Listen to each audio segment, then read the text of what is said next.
Déchargez-vous sur lui de tous vos soucis, car lui-même prend soin de vous.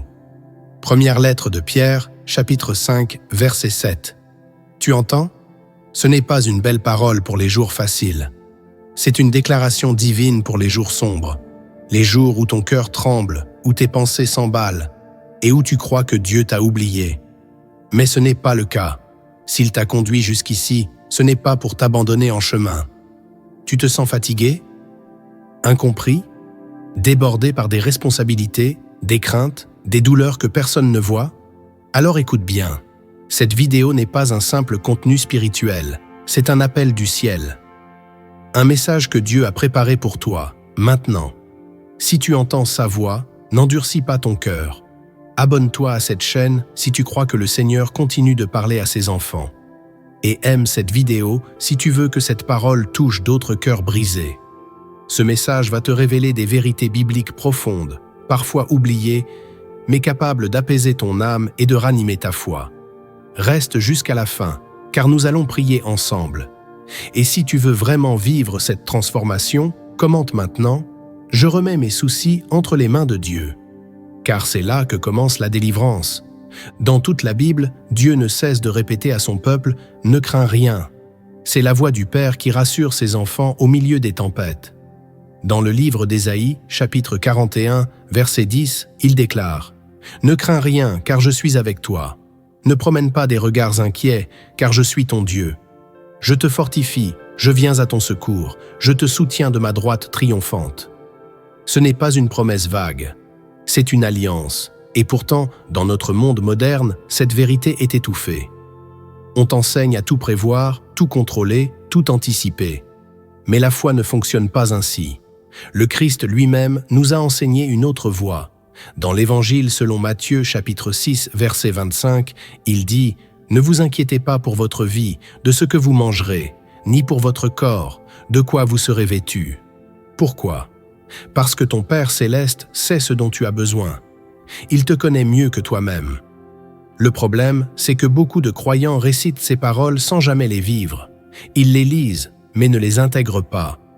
Le cœur reste agité, les pensées restent lourdes, la foi s'érode. Il est temps de redécouvrir ce que cela signifie réellement de laisser Dieu prendre soin de toi. Non pas avec la bouche, mais avec ton cœur, ton quotidien, tes décisions. Et c'est exactement ce que nous allons explorer dans les prochaines révélations. Maintenant, entre dans le cœur de ce message. Ouvre ton esprit, calme ton âme et prépare-toi à recevoir 7 principes bibliques puissants.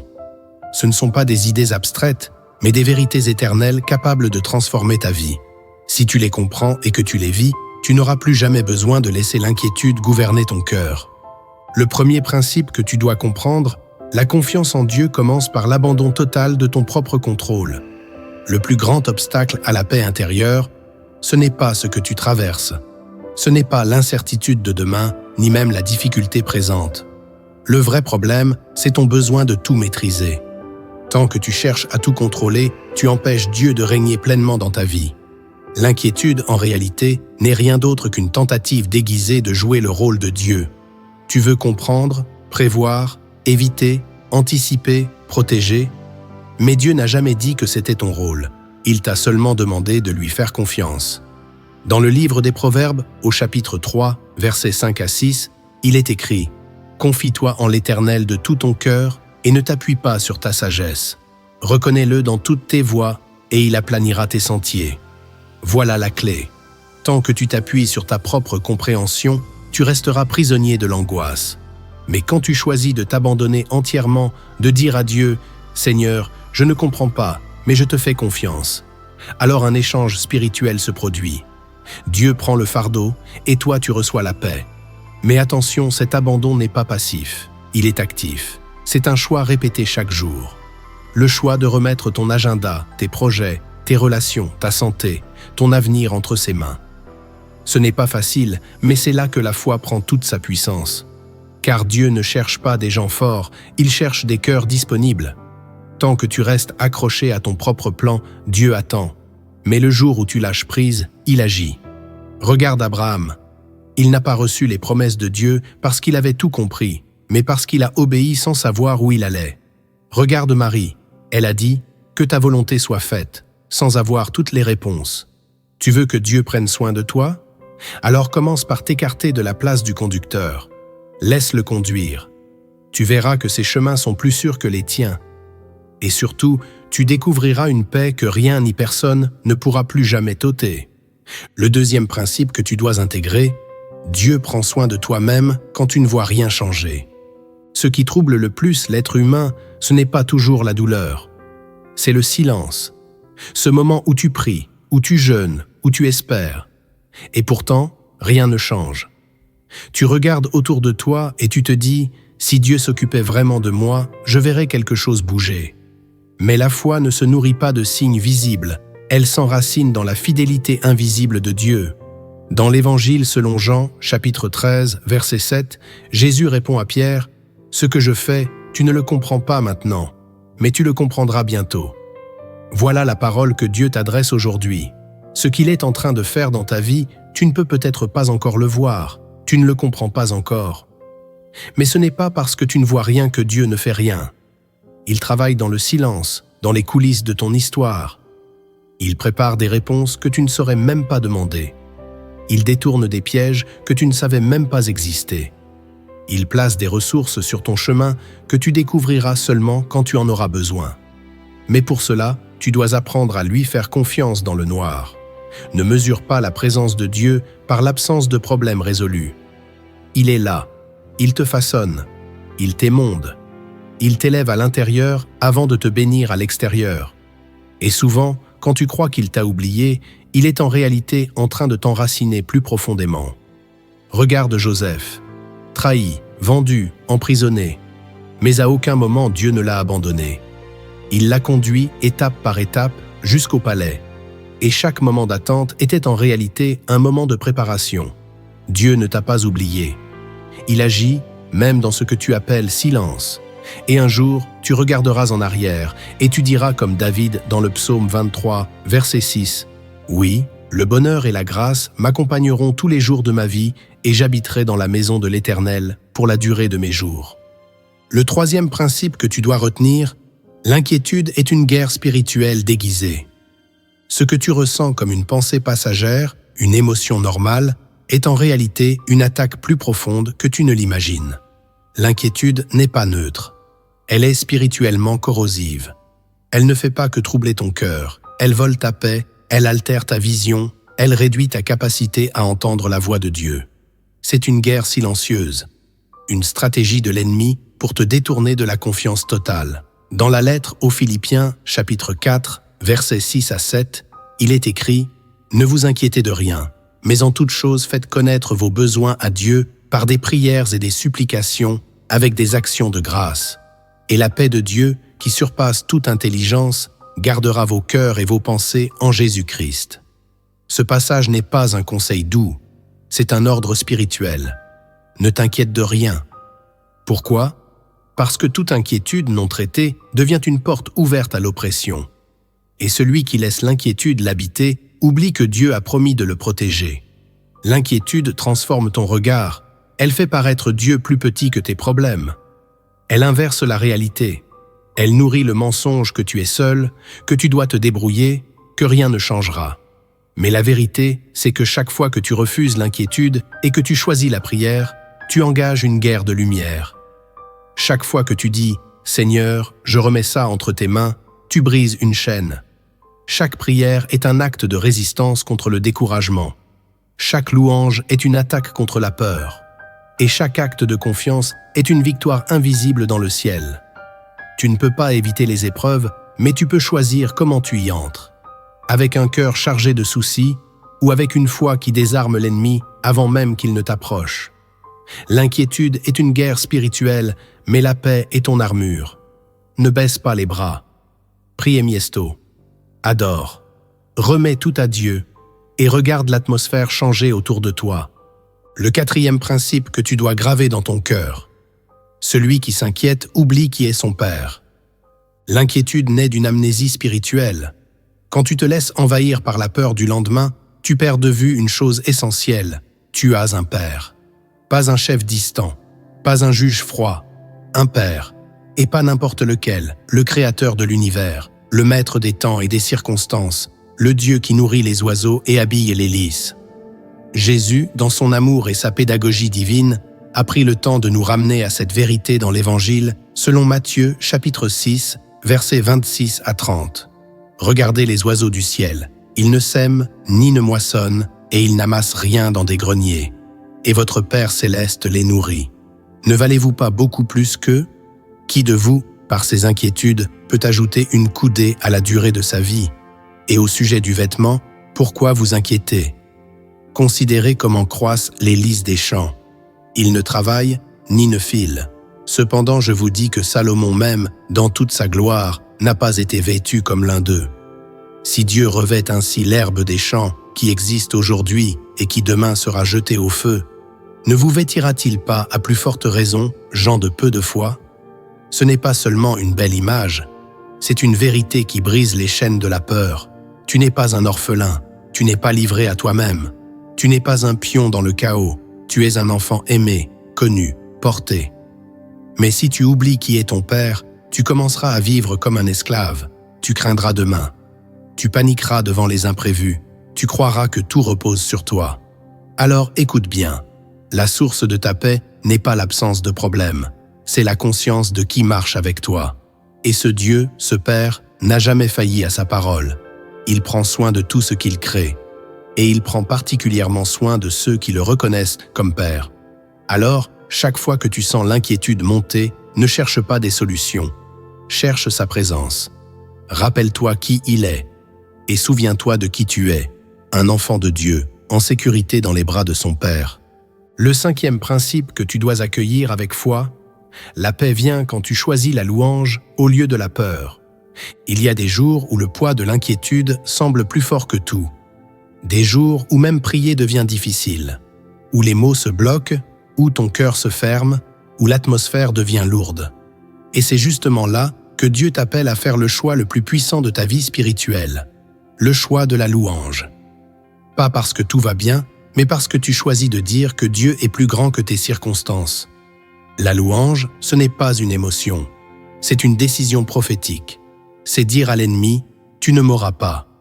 C'est dire à ton âme, tu vivras encore. Le roi David, homme de combat, d'épreuve, de fuite, d'angoisse, a découvert ce secret. Dans le psaume 56, verset 4, il déclare « Le jour où je crains, je me confie en toi.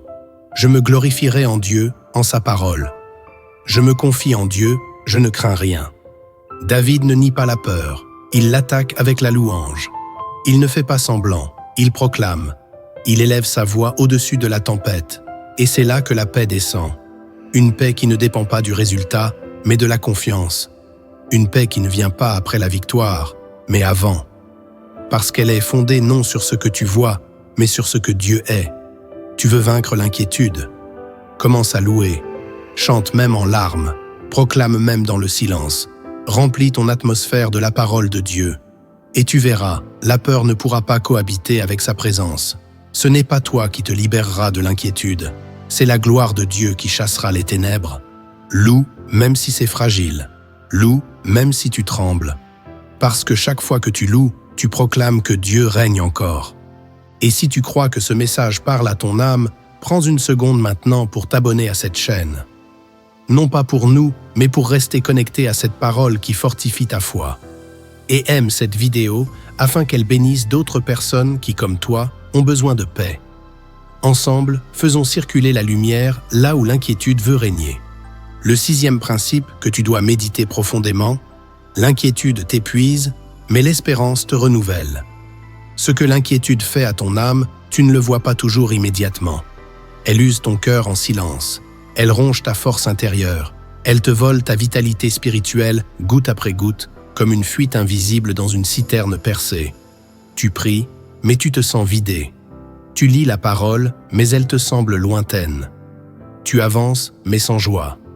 Parce que l'inquiétude, en vérité, éteint la lumière en toi. C'est une forme de fatigue sacrée. Et beaucoup de croyants vivent cet épuisement sans jamais l'identifier. Mais Dieu, dans sa fidélité, a prévu une réponse, l'espérance. Pas une illusion. Pas un optimisme naïf. Une espérance enracinée dans sa parole vivante. Dans le livre du prophète Ésaïe, chapitre 40, verset 31, il est écrit « Mais ceux qui se confient en l'Éternel renouvellent leur force. Ils prennent leur vol comme les aigles. Ils courent et ne se lassent point. Ils marchent et ne se fatiguent point. » Tu entends? L'espérance n'est pas un sentiment, c'est une source. Une force qui te porte même quand tout semble figé. Celui qui place son espérance en Dieu reçoit une énergie que le monde ne peut pas comprendre. Il ne s'agit pas d'éviter la fatigue physique, mais d'échapper à l'usure de l'âme. Quand tu choisis d'espérer au lieu de t'inquiéter, tu déclenches un renouvellement spirituel. Ton esprit se réveille. Tes pensées s'alignent. Ta vision s'éclaire. Tu ne portes plus seul ton fardeau. Tu marches avec celui qui donne la force aux faibles. Alors aujourd'hui, choisis l'espérance. Même si tu n'as pas encore les réponses, même si tu es au bout de toi-même, lève les yeux, dis à ton âme, espère en Dieu, car je le louerai encore. Et tu verras ton cœur se relever, ton souffle revenir et la paix couler de nouveau en toi comme une rivière d'en haut. Le 7e principe que tu dois garder pour toujours, Jésus est déjà dans ta tempête, même si tu ne l'entends pas. L'inquiétude te fait croire que tu es seul. Elle transforme le silence de Dieu en absence. Elle te fait oublier une vérité essentielle. Jésus ne t'a jamais quitté. Même quand tu ne ressens rien, même quand tu ne vois rien, même quand la tempête fait rage et que ton cœur crie sans réponse, il est là, présent, calme, souverain. Dans l'Évangile selon Marc, chapitre 4, versets 37 à 40, il est écrit « Il s'éleva un grand tourbillon et les flots se jetaient dans la barque au point qu'elle se remplissait déjà. Et lui, il dormait à la poupe sur le coussin. Ils le réveillèrent et lui dirent « Maître, ne te mets-tu pas en peine de ce que nous périssons ?» S'étant réveillé, il menaça le vent et dit à la mer « Silence, tais-toi !» Et le vent cessa, et il se fit un grand calme. Puis il leur dit « Pourquoi avez-vous ainsi peur? Comment n'avez-vous point de foi ?» Jésus dort pendant la tempête, non pas parce qu'il est indifférent, mais parce qu'il est en paix. Il n'est pas troublé par ce qui te trouble. Il est au-dessus. Et il t'invite à le rejoindre dans ce calme divin, même au milieu du tumulte. Ce texte n'est pas une leçon sur la puissance.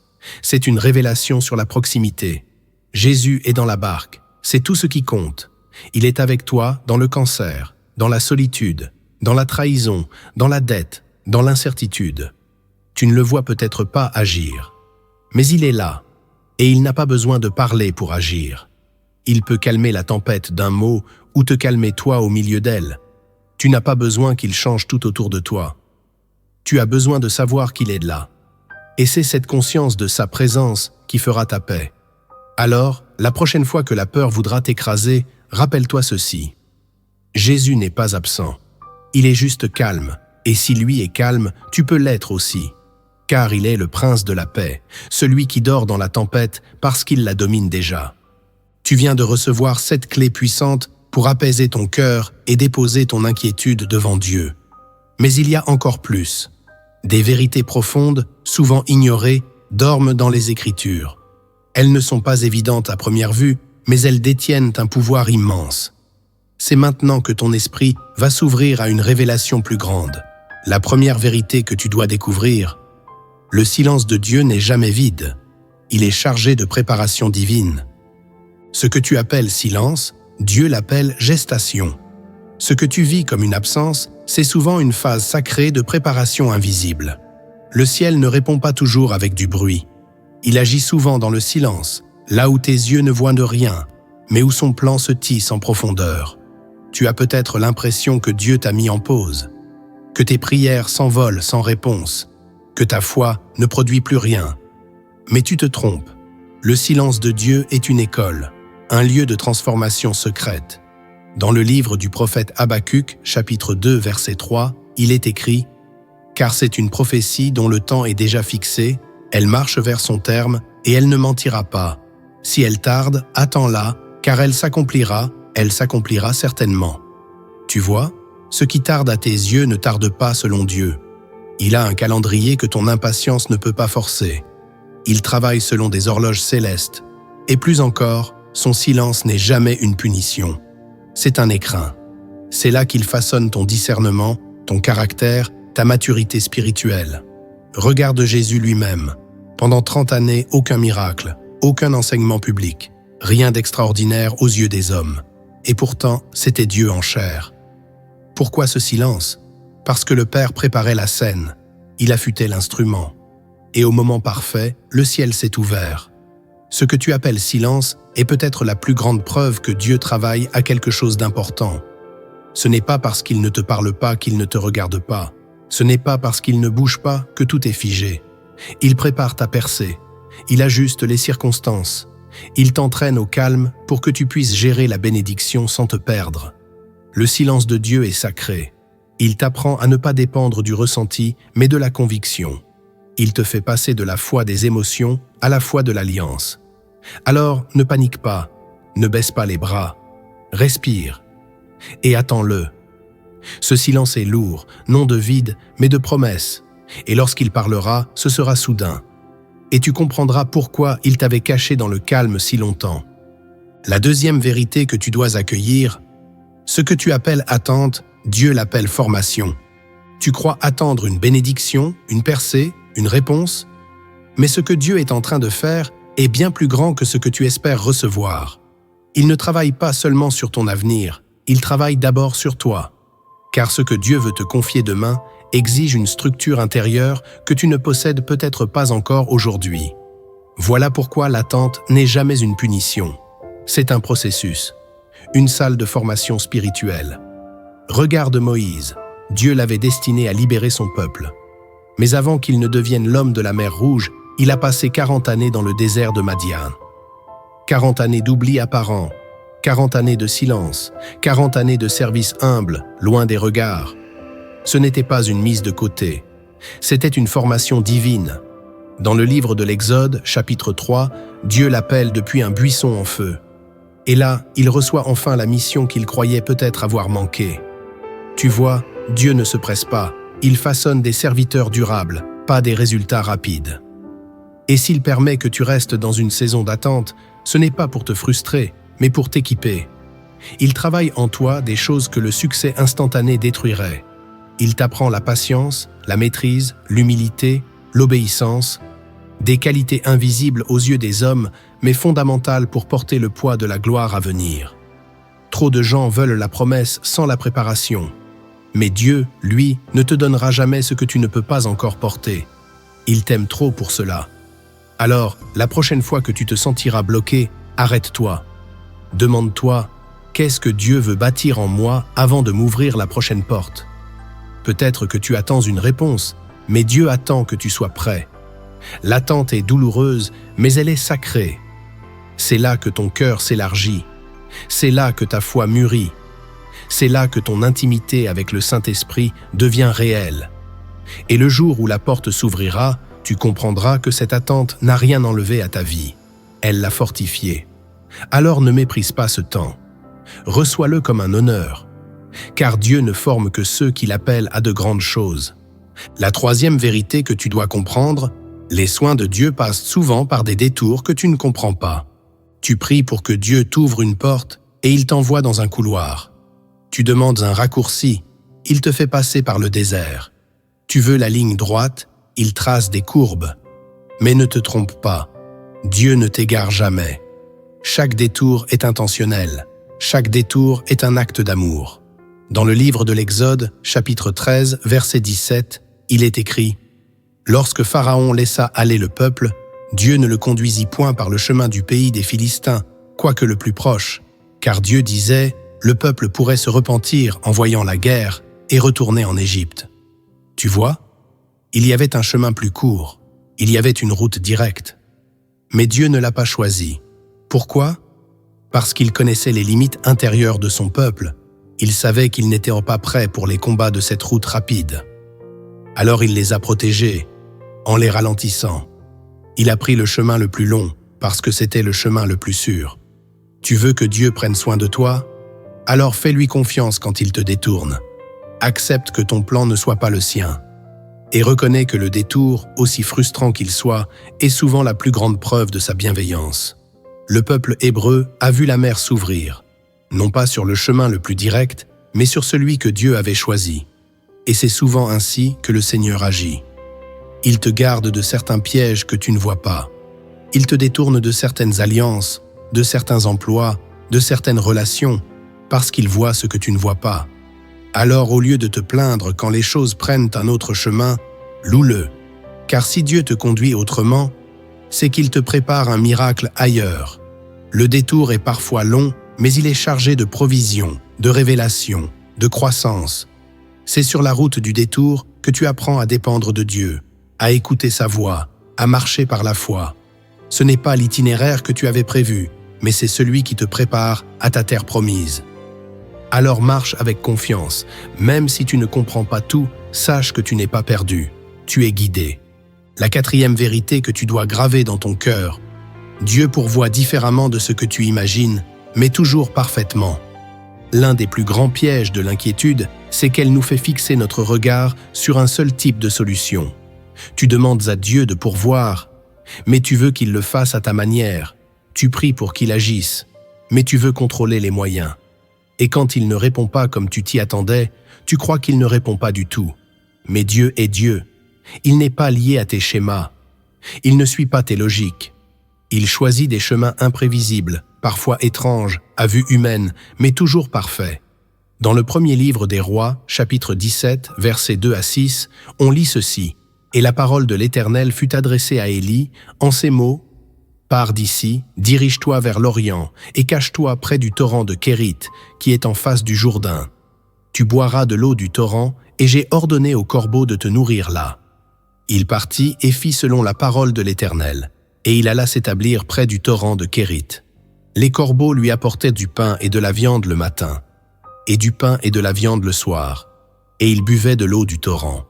Dieu a utilisé des oiseaux, des corbeaux, des créatures impures selon la loi, des instruments improbables. Pourquoi? Parce que la provision divine n'est jamais prisonnière des apparences. Elle est libre. Elle vient de là où tu ne l'attends pas.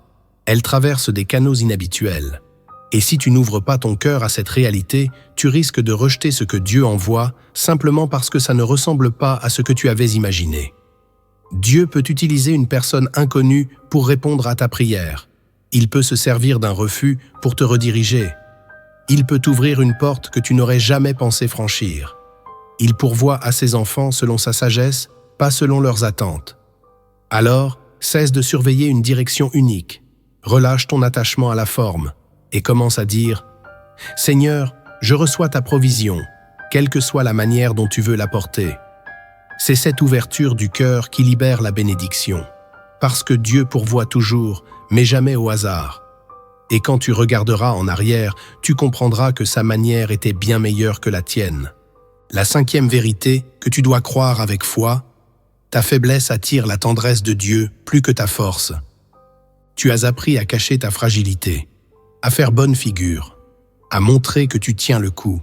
Même devant Dieu, parfois, tu essaies de rester fort.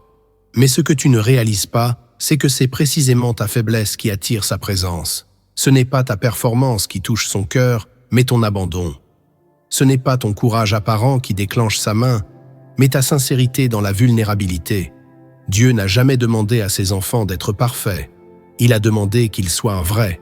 Dans la deuxième lettre de Paul aux Corinthiens, chapitre 12, verset 9, il est écrit: « Ma grâce te suffit, car ma puissance s'accomplit dans la faiblesse. » Cette parole n'est pas un simple encouragement, c'est un retournement spirituel. Dans le royaume de Dieu, la faiblesse n'est pas une honte, elle devient un sanctuaire. Elle devient le lieu où sa puissance descend. Tu vois, tant que tu veux être fort par toi-même, Dieu attend. Mais le jour où tu dis « Seigneur, je n'en peux plus. Je n'ai plus de force, j'ai besoin de toi », alors le ciel s'incline. L'inquiétude, souvent, naît de notre incapacité à accepter nos limites. Tu veux tout porter, tout résoudre, tout comprendre, et tu t'épuises. Mais Dieu ne t'a pas créé pour cela, il t'a créé pour dépendre de lui. Et il ne t'en veut pas d'être faible, il te cherche précisément là. Il vient consoler le cœur brisé, il restaure ceux qui n'ont plus de voix pour prier, il relève ceux qui sont à bout. Regarde Jésus dans le jardin de Gethsémané, à genoux, en sueur, écrasé par l'angoisse, le Fils de Dieu en pleine vulnérabilité. Et pourtant, c'est là que l'ange est venu le fortifier. Ce n'est pas dans sa prédication. Ce n'est pas sur la mer ou devant la foule. C'est dans sa faiblesse que le ciel s'est approché. Et il en sera de même pour toi. Alors ne cache plus ton épuisement. Offre-le. Ne masque plus ta douleur. Présente-la. Parce que ta faiblesse, dans les bras de Dieu, devient un autel, un lieu de visitation. Et quand tu en ressortiras, tu ne seras plus le même. Car tu auras expérimenté non seulement la puissance de Dieu, mais sa tendresse. Tu as entendu les principes. Tu as reçu les révélations. Mais la vraie transformation ne vient que lorsque tu appliques la parole entendue. Maintenant, nous allons passer à l'action. Voici 7 actes concrets, 7 décisions puissantes que tu peux poser dès aujourd'hui pour vivre sous le soin actif de Dieu et marcher avec une paix que rien ne pourra voler. Le premier acte que tu dois poser: décide de remettre chaque pensée inquiète à Dieu dès qu'elle se présente. Tout commence dans ton esprit. L'inquiétude ne tombe pas du ciel comme un éclair. Elle s'insinue en toi, lentement, sournoisement, à travers des pensées que tu crois inoffensives. Une simple question qui tourne en boucle. Et si ça ne marche pas? Et s'il m'abandonne? Et si je ne m'en sors pas? Ces petites phrases paraissent anodines, mais elles sont des semences. Et si tu ne les arrêtes pas, elles produisent un fruit amer dans ton âme, la peur, la tension, l'angoisse, la paralysie. C'est pourquoi la parole de Dieu est formelle. Dans la deuxième lettre aux Corinthiens, chapitre 10, verset 5, il est écrit « Nous renversons les raisonnements et toute hauteur qui s'élève contre la connaissance de Dieu, et nous amenons toute pensée captive à l'obéissance de Christ. » Cela veut dire que tu as une responsabilité spirituelle, celle de ne pas laisser ton esprit devenir un terrain d'invasion. Chaque pensée qui entre doit passer par un filtre divin. Vient-elle de la paix de Dieu ou de la peur du monde? Est-elle enracinée dans la foi ou dans la chair? Si elle vient de Dieu, elle portera la paix. Si elle ne vient pas de lui, elle doit être rejetée immédiatement. Et pour cela, tu dois développer un réflexe sacré. Remettre chaque pensée inquiète entre les mains de Dieu au moment même où elle naît. Tu sens une inquiétude monter? Ne la médite pas, ne l'analyse pas. Remets-la, dis tout de suite « Seigneur, je t'apporte cette pensée. Elle ne m'appartient pas, elle ne vient pas de toi. Je la refuse, je t'élève au-dessus de ce raisonnement. » Fais cela 100 fois par jour s'il le faut. Ce n'est pas un manque de foi, c'est une discipline, une hygiène spirituelle. Tu fermes la porte à ce que l'ennemi veut semer.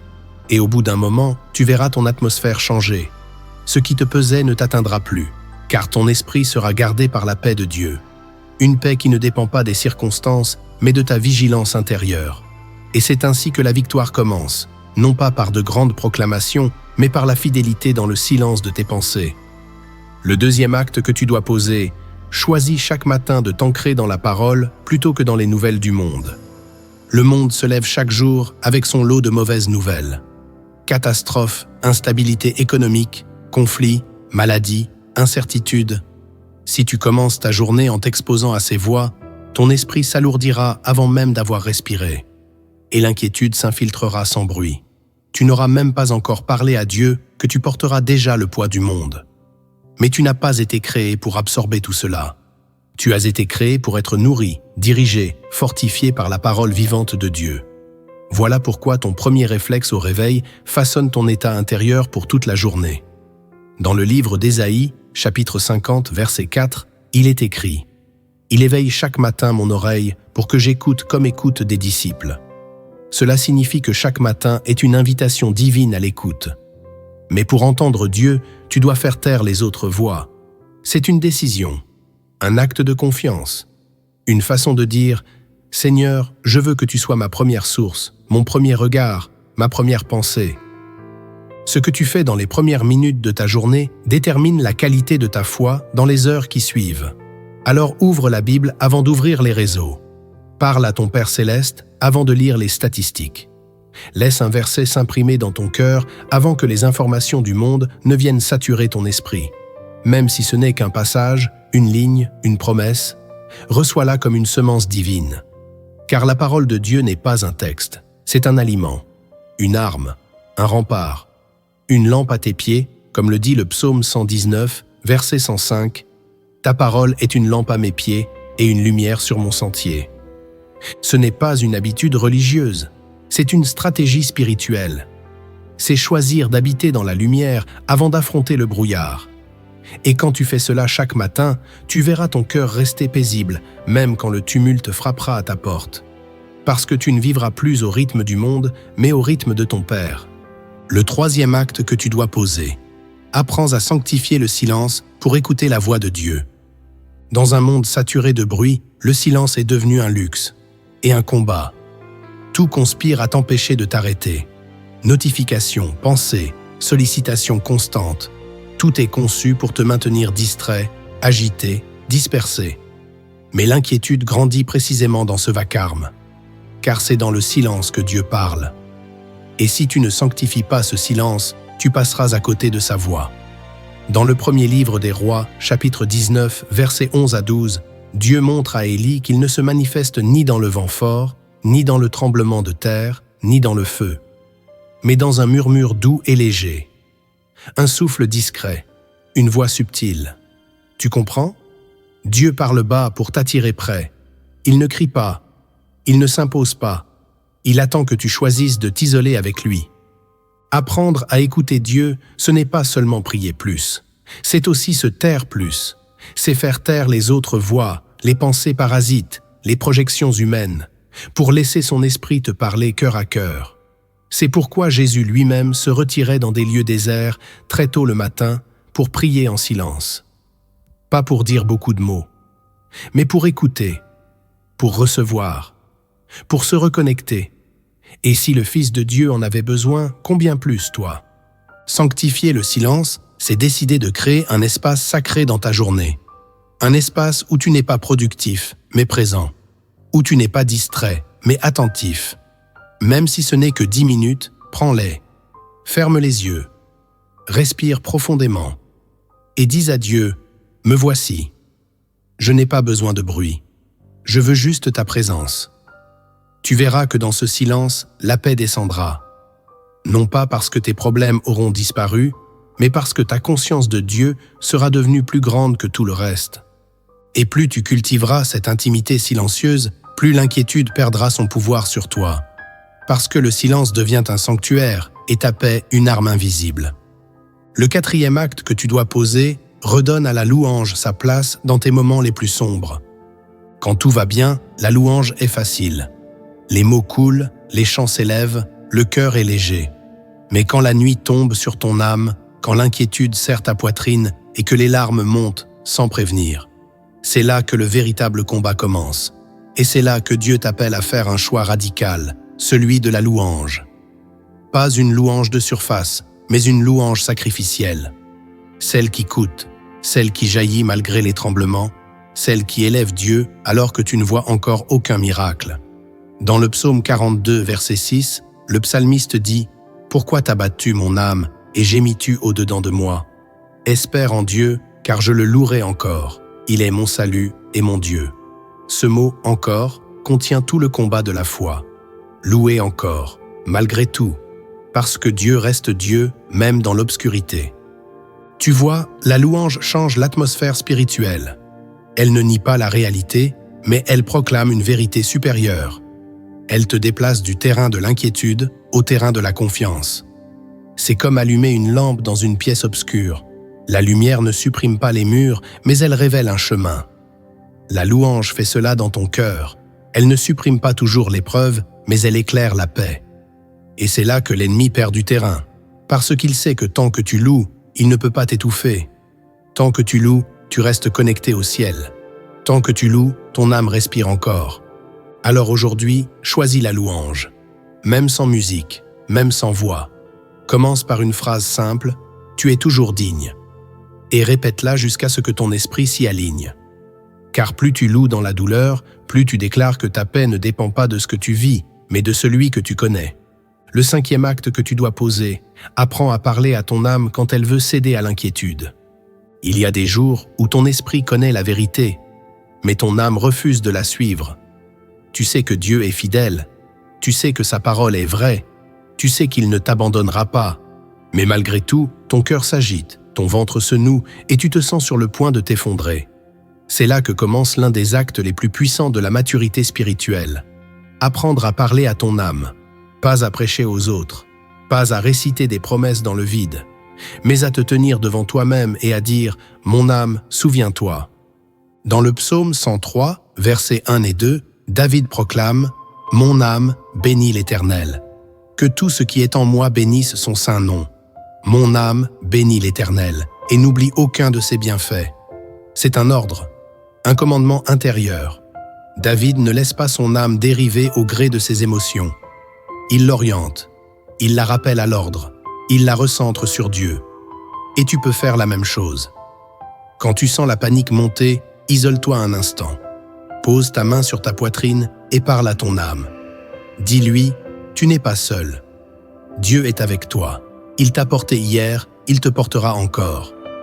Rappelle-lui les moments où Dieu t'a déjà sauvé, les prières qu'il a exaucées, les fois où tu as cru sombrer, mais où il t'a relevé. Rappelle-lui la croix, rappelle-lui l'espérance, rappelle-lui que ton nom est écrit dans le ciel. Car si tu laisses ton âme parler sans interruption, elle finira par t'entraîner dans les abîmes. Mais si tu lui réponds, si tu l'instruis, si tu la nourris, elle retrouvera la paix.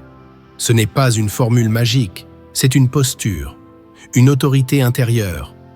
Et plus tu pratiqueras cet exercice sacré, plus ton âme apprendra à suivre l'esprit, au lieu d'obéir à la peur. Le 6e acte que tu dois poser, entoure-toi de voix de foi et coupe les sources qui nourrissent l'inquiétude. Tu peux prier, jeûner, méditer la parole, mais si tu t'entoures de voix remplies de peur, de doute, de négativité, tu affaibliras ce que Dieu bâtit en toi. Car l'inquiétude ne naît pas seulement à l'intérieur, elle est aussi nourrie par l'extérieur. Les conversations que tu écoutes, les messages que tu lis, les vidéos que tu regardes, les gens que tu fréquentes, tout cela forme une atmosphère spirituelle autour de toi. Et cette atmosphère influence ton état intérieur, que tu le réalises ou non. La Bible dit clairement dans la première lettre aux Corinthiens, chapitre 15, verset 33, « Ne vous y trompez pas, les mauvaises compagnies corrompent les bonnes mœurs. » Ce n'est pas une exagération, c'est une loi spirituelle. Si tu t'exposes constamment à des discours de peur, de plainte, de cynisme ou de désespoir, ton cœur deviendra lourd, même si tu essaies de rester fort.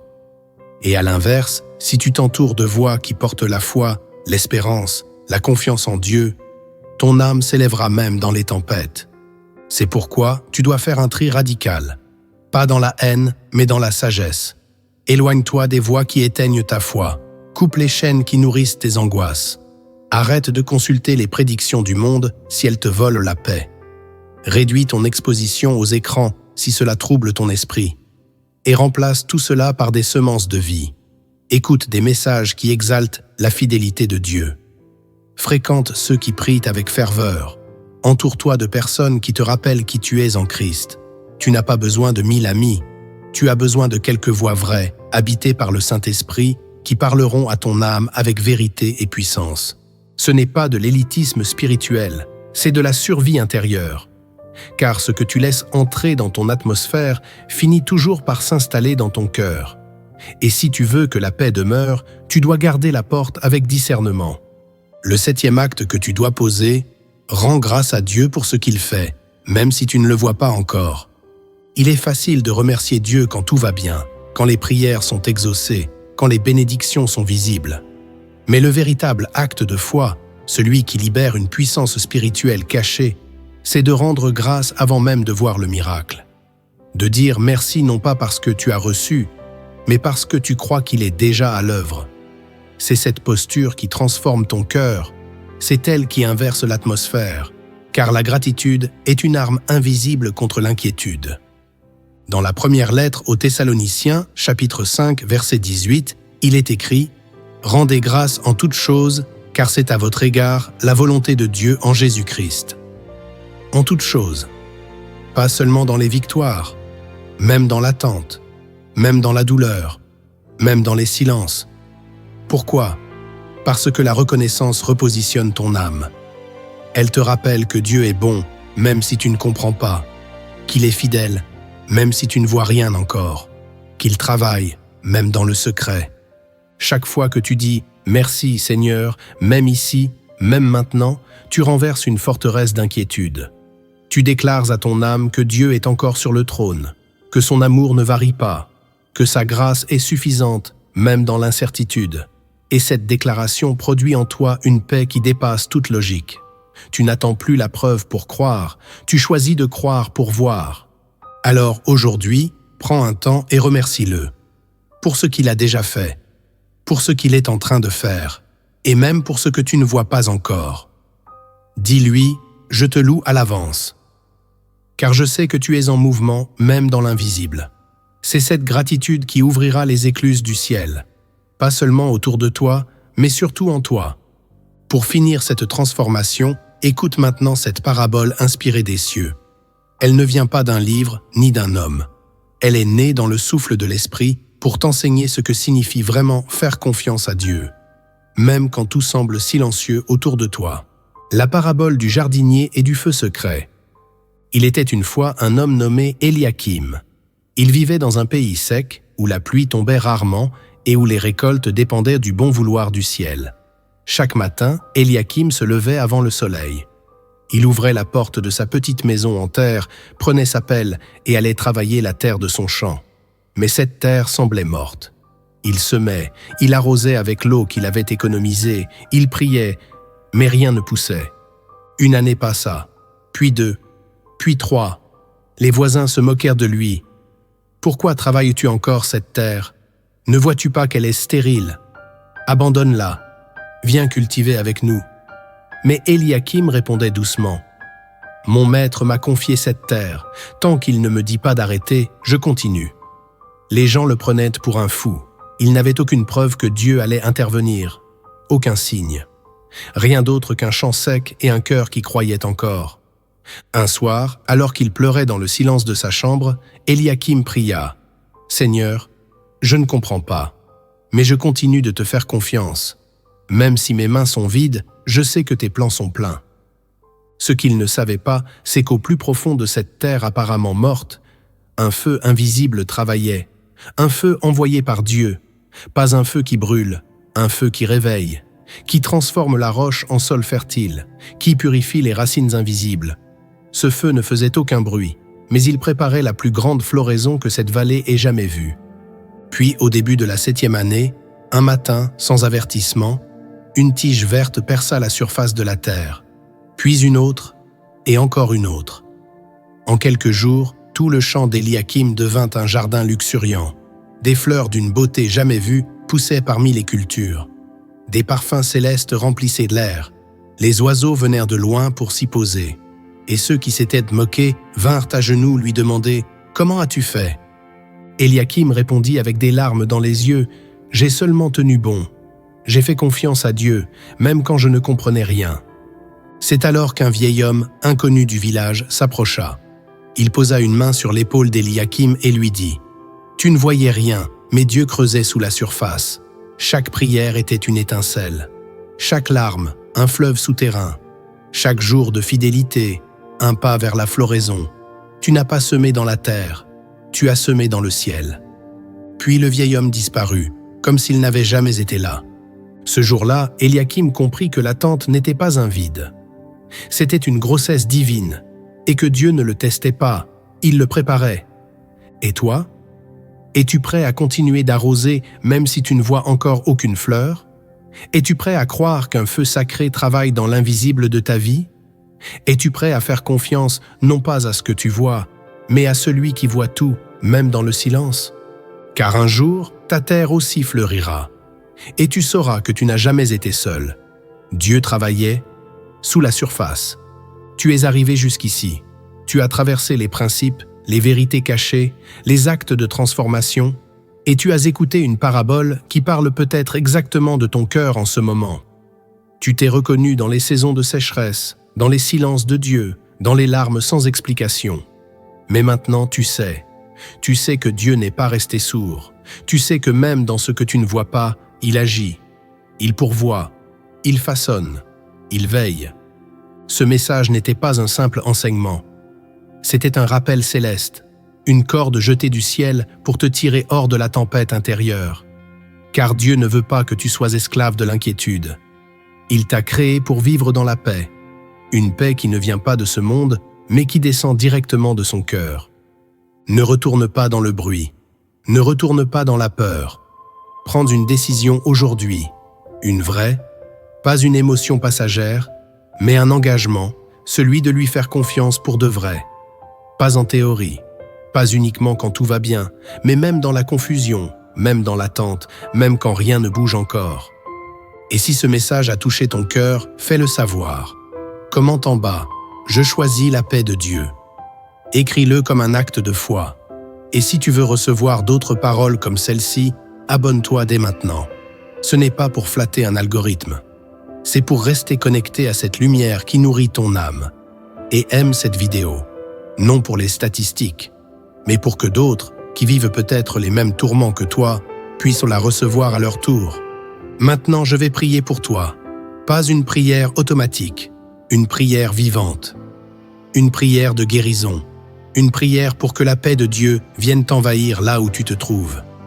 Seigneur Tout-Puissant, toi qui vois tout, qui entends tout et qui connais chaque pensée avant même qu'elle ne se forme. Je viens maintenant élever cette prière pour ton enfant qui écoute ces paroles. Il ne s'agit pas d'une prière banale, c'est une intercession née dans la douleur, portée par la foi et remplie de ta lumière. Père, je te prie pour cette personne dont le cœur a été troublé. Tu vois les nuits sans sommeil. Tu vois les inquiétudes cachées. Tu vois les pensées qui tourbillonnent sans fin, les nœuds dans la poitrine, les larmes retenues devant les autres.